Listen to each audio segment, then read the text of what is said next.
Hello everyone, আজকে আমি তোমাদের সঙ্গে কিছু কথা শেয়ার করতে এলাম। তোমরা প্রত্যেকেই জানো সোশ্যাল মিডিয়া এখন ঠিক কি চলছে। একটা বিষয়ের উপর ভিত্তি করে এত এত কিছু হয়ে যাবে, সত্যি সেটা ভাবা যায়। পারিবারিক কোনো বিষয় নিয়ে সোশ্যাল মিডিয়াতে এসে কথা বলা বা বারবার আমার নিজেদেরকে প্রমাণ করা যে আমরা ঠিক না ভুল, আমরা কোনটা ভালো করেছি কোনটা খারাপ করেছি, তো সেই সমস্ত বিষয় নিয়ে সত্যি আর ভালো লাগছে না। তাছাড়া এই সমস্ত পারিবারিক বিষয়গুলি নিয়ে কথা বললে শারীরিক এবং মানসিক ঠিক কতটা চাপ হয় সেটা তোমরা প্রত্যেকেই জানো। প্রথমত একটা কথা বলি, আমার ভিডিওতে আসা কমেন্টের উপর ভিত্তি করেই কিন্তু আমরা ভিডিওটা বানিয়েছিলাম এবং তোমাদেরকে বোঝাতে চেয়েছিলাম যে সেই পরিস্থিতিতে আমরাও সেখানে উপস্থিত ছিলাম। আমাদের কথার মাঝখানে কোথাও আমরা এটা বলিনি যে আমরা কাউকে উদ্দেশ্য করে বা কাউকে ইঙ্গিত করে কোনো কথা বলেছি। সবসময় এটাই বলে গেছি, তোমাদের কমেন্টের উপর ভিত্তি করে ভিডিওটা করা। তোমরা যাতে বুঝতে পারো, তোমরা আমাদেরকে অনেক উল্টাপাল্টা কমেন্ট করেছো, অনেক বাজে বাজে মন্তব্য করেছো। আমরা অনেক কিছুই করছি না, কোনো দায়িত্ব কর্তব্য পালন করছি না। আমার হাজবেন্ড মাকে দেখতে যায় না, তাকে হসপিটালে নিয়ে যায় না, তার ডাক্তার দেখাতে নিয়ে যায় না, প্রচুর প্রচুর আমরা নাটকবাজ, এরকম অনেক অনেক কথা তোমরা বলেছো। তো সেই বিষয়টাকে কেন্দ্র করেই যখন আমি তোমাদের কাছে ক্লিয়ার করতে গেলাম, এবার সেটা বলতে গেলে অনেক রকমের কথা বলতে হয়। তো সেক্ষেত্রে আমি তোমাদেরকে বলেছিলাম যে আমরা তোমাদেরকে বলেছিলাম যে আমরা সেখানে গেছি, কোনো রকম ভিডিও করতে পারিনি বা তোমাদেরকে প্রমাণ দেখাতে পারিনি যে আমরা গেছি। তাছাড়া আমরা সেই মুহূর্তে ভিডিও করাটা মনে করিনি যে আমাদের ক্ষেত্রে ভালো হবে বা আমাদের ভালো লাগেনি, তাই আমরা ভিডিও করিনি। তো সেই জিনিসটা পরে তোমরা মানে তোমাদের কমেন্টের রিপ্লাই করতে গিয়েই বিষয়গুলো বলা এবং তোমরা সেই বিষয়টাকে ঘুরিয়ে আরেকজনের ঘাড়ে চাপিয়ে দিলে যে আমরা নাকি তাকে ইঙ্গিত করে বা তাকে কথা শোনানোর জন্য কথাগুলো বলছি, আর সেও কোনো কিছু না জেনে না বুঝে ভিডিও বানাতে বসে যায় এই বিষয়গুলির উপর ভিত্তি করে। তো যাই হোক, সেই বিষয়েই আজকে আমি তোমাদের সঙ্গে কিছু কথা বলবো। আশা করি এই ভিডিওটা দেখলে তোমাদের কাছে অনেক কিছু ক্লিয়ার হয়ে যাবে এবং তাছাড়া যারা বোঝান না তারা কোনোদিনও বুঝবে না, কিন্তু যারা একটু ভাববে মাথা খাটিয়ে, আশা করি একটু হলেও বুঝতে পারবে। তো পুরো ভিডিওটা একদম এন্ড অব্দি দেখো, অনেক কিছুই তোমাদের কাছে ক্লিয়ার হবে। আর ফার্স্ট একটা কথা বলি, তোমরা যখন আমাকে কোনো পজিটিভ কমেন্ট করো, আমি কিন্তু প্রত্যেকটা কমেন্টে রিপ্লাই করার চেষ্টা করি। কোনো কিছু জানতে চাইলে বা কোনো একটা প্রশ্ন করলে সেটার উত্তর কিন্তু আমি সবসময় দেওয়ার চেষ্টা করি এবং সেটা প্রত্যেকটা ব্লগারই করে। তো যখন কোনো নেগেটিভ কমেন্ট আসবে তখন সেই কমেন্টের সেটা একটা দুটো হলে অ্যাভয়েড করা যায়। যখন বারবার অনেকগুলি কমেন্ট আসে, আর আমি তোমাদেরকে এটাও বলেছি যে আমার 2 বছরের জার্নিতে কোনো ভিডিওতে এতগুলো কমেন্ট আসেনি যেটা ওই ভিডিওতে এসেছিল। এবার সেই ভিডিওগুলোর কমেন্ট খুবই খতরনাক ছিল এবং সেটা রীতিমতো পার্সোনাল অ্যাটাক করা হয়েছে। তো সেই ক্ষেত্রে আমাদের নিজেদেরকে প্রোটেক্ট করার জন্য যখন আমরা কোনো কথা বলবো, অবশ্যই সেই অধিকার আমাদের আছে, তাই না? এবার পজিটিভ কমেন্টের রিপ্লাই যদি আমরা করতে পারি, তাহলে নেগেটিভ কমেন্টের রিপ্লাই কেন করতে পারবো না? এবার আমরা আমাদের ভিডিওতে আসা কমেন্টের উপর যদি রিপ্লাই করতে যাই, তাতে কেন অন্য কারো গায়ে লেগে যাবে? আমরা প্রত্যেকেই সোশ্যাল মিডিয়াতে কাজ করছি, এটা আমারও কিন্তু একটা কাজের জায়গা। আর আমি ভিডিওর মাঝখানে কখনোই বলিনি যে কাউকে প্রমাণ দিতে হবে, এটা কিন্তু ভুল কথা। আমি সবসময় বলে গেছি, আমরা তোমাদেরকে প্রমাণ দিতে পারিনি যে সেই জায়গায় আমরা ছিলাম বা আমরা কি কি করেছি, সমস্তটা তোমাদের সঙ্গে ভিডিওতে শেয়ার করতে পারিনি বা তোমাদেরকে কোনোভাবে প্রমাণ দিতে পারিনি। কিন্তু এখন কথাটা এমন হয়ে যাচ্ছে যে কে বলেছে আমাকে প্রমাণ দিতে হবে? কই, তোমরা তো কোনো কমেন্ট করোনি। কেন, আমি কোথায় বলেছি ভাই যে প্রমাণ দিতে হবে যে আমরা এখানে গেছি বা এই করেছি তা করেছি? সেটা তো প্রত্যেকেই দেখছে, তোমরা কি করেছো না করেছো আমরাও দেখছি এবং আমরা বাস্তবেও সেটা জানি কে কতখানি করছে। তাহলে সেটা আমি কেন বলতে যাব যে প্রমাণ দিতে হবে? তো কথা বুঝে শুনে উত্তর দেওয়াটাই ভালো, না বুঝে না শুনে। যেখানে আমি বারবার বলেছি যে আমরা তোমাদেরকে প্রমাণ দিতে পারিনি, অথচ সেখানে কথাটা উল্টে গিয়ে হচ্ছে আমরা তাকে প্রমাণ দিতে বলেছি। কখনোই না। তো একতরফা বিচার করতে বসো না, পুরোটা জেনে বুঝে যাচাই করে তারপরেই কথা বলো। আশা করি তোমাদের মনে আছে, কিছুদিন আগে আমার ভিডিওতে আসা একটা নেগেটিভ কমেন্টের উপর ভিত্তি করে পুরো সোশ্যাল মিডিয়া তোলপাড় হয়ে উঠেছিল, কারণ সেটা ছিল বাবা মাকে নিয়ে। কিন্তু আমি সোশ্যাল মিডিয়াতে ভিডিও করার পর থেকেই দেখছি আমাকে নিয়ে প্রচুর রকমের নেগেটিভ কমেন্ট তাদের ভিডিওতে আসছে। আমি বাড়িতে কোনো কাজ করি না, সমস্ত কিছু আমার শাশুড়ি মাই করেন। আমি শুধু শুয়ে বসেই খাই, কি বাজে একটা মেয়ে, কেমন দেখতে আমি, প্রচুর প্রচুর নেগেটিভ কমেন্ট। কই, তার বিরুদ্ধে কোনো রকম কোনো অ্যাকশন নিতে দেখেছো কোনোদিনও? এবার হয়তো তোমরাই বলবে এটা পুরোটাই তার পার্সোনাল ব্যাপার, সে তার ভিডিওতে কাকে দেখাবে না দেখাবে, সে তার ভিডিওতে কাকে কিভাবে প্রেজেন্ট করবে। হ্যাঁ, অবশ্যই তবে এবার আসি পার্সোনাল কিছু কথায়। তোমার পার্সোনালিটি দেখাতে গিয়ে যদি কারোর ওপর কোনো পার্সোনাল অ্যাটাক হয়ে যায় তাতে কোনো দোষ নেই। মায়ের থেকে মাসি দরদ বেশি, কথাটা বাস্তব সত্য হলেও এত বড় কথাটা আমি কি করে বলতে পারলাম? এত কিছুর মধ্যে থেকেও এই কথাটাই সব থেকে বেশি হাইলাইট হয়েছে এবং এই কথার উপরেই সব থেকে বেশি গুরুত্ব দেওয়া হয়েছে। তো প্রথমেই বলি, বেশ কিছুদিন থেকেই শুনে আসছি আমার ভিডিওতে আমি কাকে দেখাবো না দেখাবো পুরোটাই আমার ব্যক্তিগত ব্যাপার। সেটা যেমন ভিডিওতে প্রকাশ হয়েছে এবং তাছাড়াও আমি এর আগেও বহুবার শুনেছি। আমি যদি জানি কারোর জন্য আমার খুব বড় ক্ষতি হয়ে যাবে, আমি যদি জানি কারোর জন্য আমার খুব বড় বিপদে পড়তে হবে, কথাটা কাকে উদ্দেশ্য করে বলা হচ্ছে? আমার জন্য কি এত বড় ক্ষতি হয়েছে আজ পর্যন্ত, সেটা আমি জানতে চাই। এমন কি বিপদে পড়তে হলো আমাদের কারণে, সত্যি আমি সেই উত্তরটা জানতে চাই। তবে সমস্ত কিছু যদি তার ব্যক্তিগত ব্যাপার হয়ে থাকে, সে কি করবে না করবে, তাহলে আমার ক্ষেত্রে সেটা কেন নয়? আমার ভিডিওতে কেউ যদি উল্টাপাল্টা কমেন্ট করে, আমার ভিডিওতে এসে আমাকে উদ্দেশ্য করে, আমার হাজবেন্ডকে উদ্দেশ্য করে কেউ যদি বাজে বাজে মন্তব্য করতে পারে, সে যদি বলতে পারে সে তার কেমন ছেলে মাকে দেখতে যায় না, মাকে হসপিটালে অতিথির মতো দেখতে যায়, হ্যাঁ তারপরেও একটা কথা ছিল, কিন্তু একটা হসপিটালে রোগী দেখতে যাওয়ার সঙ্গে যদি অতিথির সঙ্গে তুলনা করা হয়, তাহলে সেই বিষয়টা ঠিক কতখানি মস্করা করা হয়েছে সেটা আমার বুঝতে অসুবিধা হয়নি। এবং তার উপর ভিত্তি করে আমি সেই কমেন্টের রিপ্লাই করেছি, মায়ের থেকে মাসির দরদ বেশি হয়ে গেল। মানে আমি তাকেই বলেছি কথাটা। সেটা আমার ভিডিওতে আসা কমেন্ট এবং তার রিপ্লাইতে আমি কি বলবো না বলবো সেটাও নিশ্চয়ই আমার ব্যক্তিগত বিষয় হওয়া উচিত। সেটা তুমি যদি তোমার গায়ে লাগিয়ে নাও তাহলে তো আমার কিছু করার নেই, এতে আমার ভুলটা কোথায়? আমার ভিডিওতে আসবে কমেন্ট, আমি তাতে কি রিপ্লাই করবো না করবো সেটাও নিশ্চয়ই আমারই ব্যক্তিগত ব্যাপার। এবার আসি কিছু কর্তব্য পালনের কথায়। আমরা আজ পর্যন্ত জানিই না কতগুলো ডক্টর দেখানো হয়েছে, কতগুলো এক্সরে করা হয়েছে, কতগুলো রিপোর্ট করা হয়েছে, কতগুলো ইউএসজি করা হয়েছে, কোন রিপোর্টের কি রেজাল্ট এসছে এবং পাথরের সাইজ ঠিক কত এমএম, তাছাড়া কোন কিডনিতে অপারেশন হবে, সত্যি আমরা কিচ্ছু জানি না। তার কারণ সেটা জানার জন্য সুযোগ দিতে হয়। হয়তো এই কথাটা বোঝানোর জন্য এখন আমাকে তোমাদেরকে অনেকগুলি কথা বলতে হবে, অনেকগুলি ঘটনা বলতে হবে, তারপরেও তোমরা বুঝবে কিনা আমি জানি না। তবে প্রত্যেকটা ঘটনার পেছনে কিন্তু কারণ থাকে, আগে কারণ তারপর কার্য। আজকে আমরা কিছুই জানি না, কেন করছি না, কেন হচ্ছে না, তার পেছনে নিশ্চয়ই কোনো কারণ আছে। হ্যাঁ, সেই কারণগুলি খোঁজার জন্য এখন আমাকে পেছনের কিছু ঘটনা তোমাদের সঙ্গে শেয়ার করতে হবে। আজকে এই পরিস্থিতির জন্য দায়ী সেই ঘটনাগুলি। তো প্রথমেই একটা ঘটনা তোমাদের সঙ্গে আমি শেয়ার করছি। আমি যে বড় মুখ করে বলেছিলাম না, আমি নিয়ে গেছিলাম ডক্টর দেখাতে, একদিনই গেছিলাম, এবং সেটা নিশ্চয়ই আমার ক্রেডিট নয়। হ্যাঁ, অবশ্যই আমি স্বীকার করবো সেটা আমার ক্রেডিট নয়, কারণ আমি স্বেচ্ছায় তাকে নিয়ে যাওয়ার মতো ক্ষমতা হয়নি আমার। সেই দিন নিয়ে যাওয়ার মতো কেউ ছিল না, ওরা গেছিল বেড়াতে আর তোমাদের দাদাভাই গেছিল গাড়ি নিয়ে ভাড়ায়।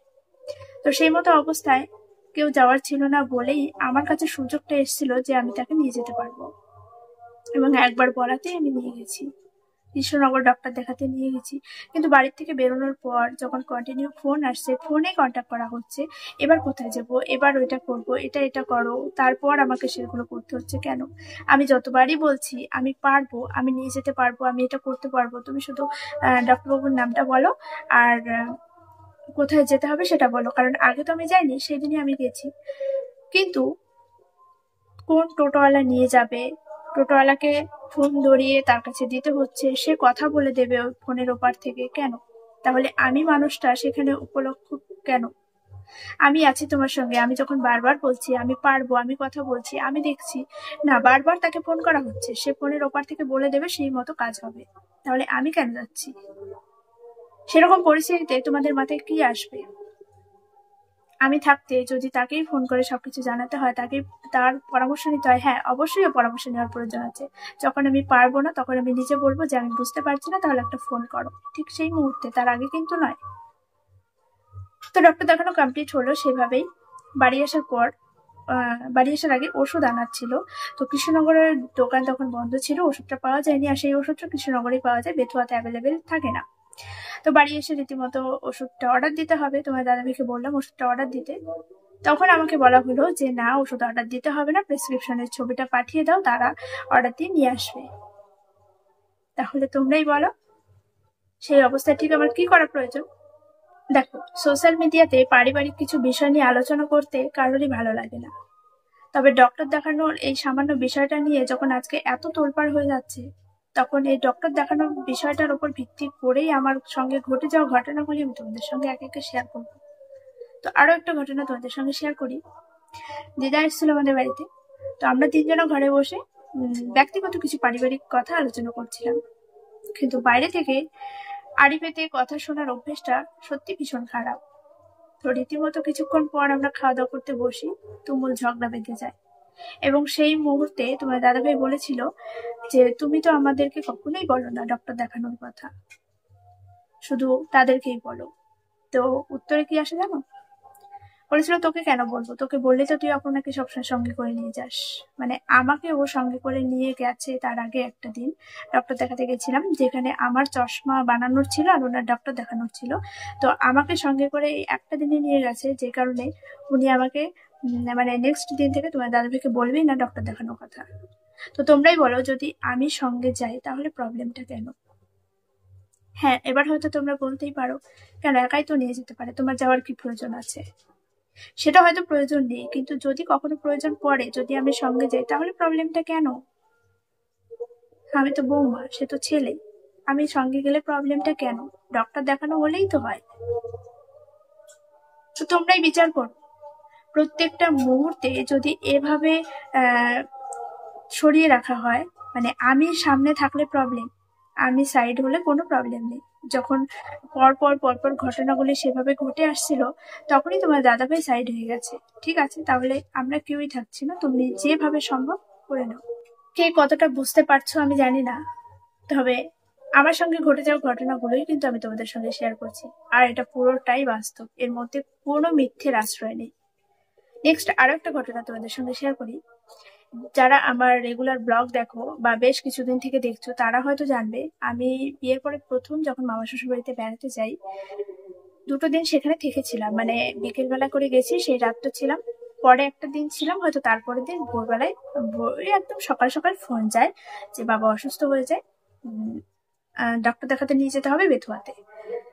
তো সঙ্গে সঙ্গেই তোমার দাদাভাই এবং আমি দুজনে বলেছিলাম তাহলে তোমরা বেথুয়াতে চলে আসো, আর আমরা এখান থেকে যাচ্ছি।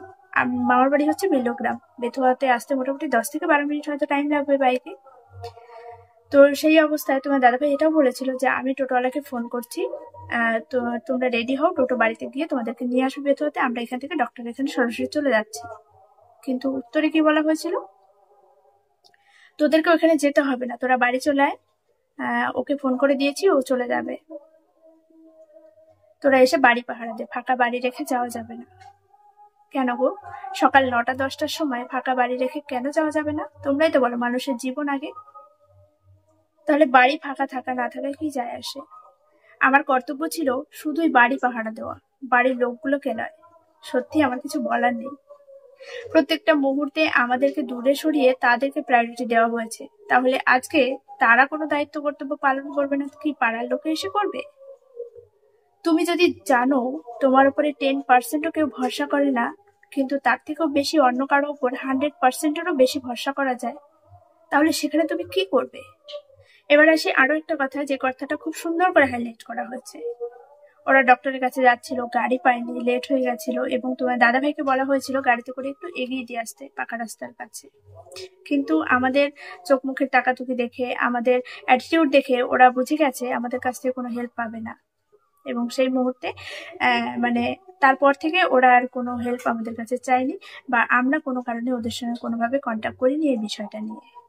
তো ফার্স্ট একটাই কথা বলি, প্রত্যেকটা মুহূর্তে যখন এরকম ঘটনাগুলি ঘটে আসছে, তারপরে এরকম হেল্প চাওয়াটা তো ভারী অন্যায়। আর ছেলে বৌমা থাকতে যদি তাদেরকে সবসময় বেশি প্রায়োরিটি দেওয়া হয়, সমস্ত দায়ভার যদি তাদের উপরে দেওয়া হয়, তাহলে তারাই সুন্দরভাবে সেই বিষয়টাকে হ্যান্ডেল করুক, তখন তো এমনিতেই আমরাই সাইড হয়ে যাবো, তাই না? আমি বাড়ি পাহারা দেওয়ার জন্য থাকবো, আর ও গাড়িতে করে শুধু এগিয়ে নিয়ে আসার জন্য যাবে?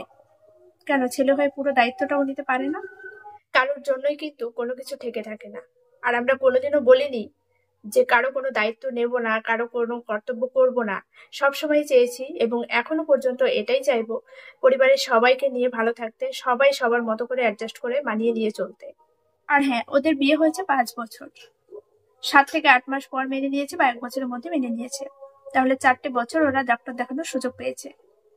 মানলাম 4 বছর ধরে কন্টিনিউ ডক্টর দেখিয়ে যাচ্ছে, সমস্ত কিছু ওরা করছে, কিন্তু 4 বছর আগের দিনগুলো কোনো দিন কি কারো শরীর খারাপ হয়নি? কোনো দিন কি কোথাও যাওয়ার প্রয়োজন পড়েনি?